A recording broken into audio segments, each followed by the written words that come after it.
Kung sino nag-invento yung putang yan. Bakit maging extra yan? Ano yung puta? Lahat sundalo. And, nandito na lahat. Nandito na lahat. Kompleto na lahat. Ito naman, talagang admirer ako. Totoo, admirer ako na.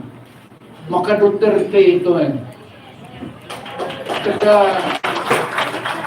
makatalaga yung maka-Duterte ito. Yung nakikita kami minsan, kumukuha siya ng law, ini-encourage ko.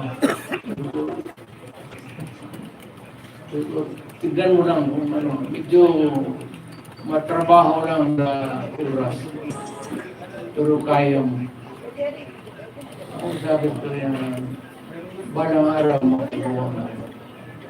Abogado talaga. Saludo ako. Jimmy Bunda. Talaga pwede lang yung sinunod. Ito yung may taong may social conscience. Eh yung arte siya, wala yan.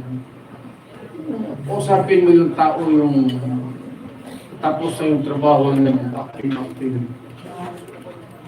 Gaya dito na yun.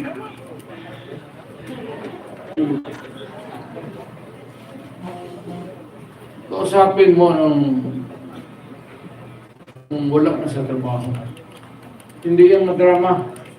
Prangka ito kung kilala nito si prangka na tao yan. Diretso. Yan nagustuhan mo. So, ganito na lang. Para marami ang tao natin, every meeting, baka sa lawag, kailangan magpunta na tayo lahat sa lawag. Karamal tayo.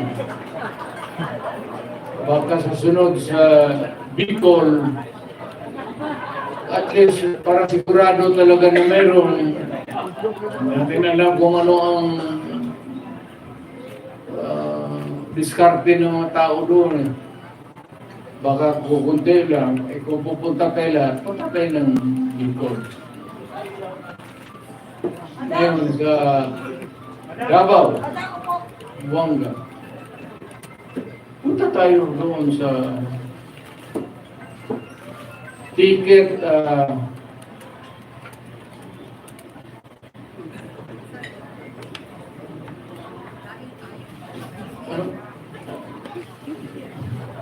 ito si Jimmy Vasco. Ito yung pinaka-utak ko talaga.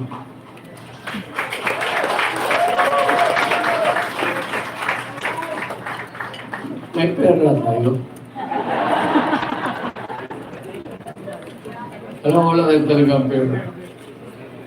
Last minute, ambag-ambag ng kami. Ano ba sa Tagalog yan? Contribute na ito. Robin. Pero,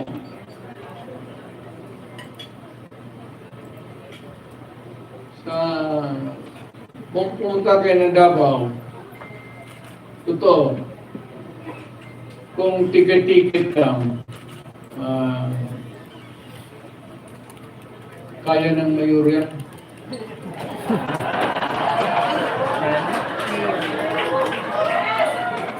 Ipasang mo lang doon sa mga negosyante. Doon sa mga Chinese community na may ara. Kaya ito. Pero huwag kayong yung isang flight na puro Duterte talaga.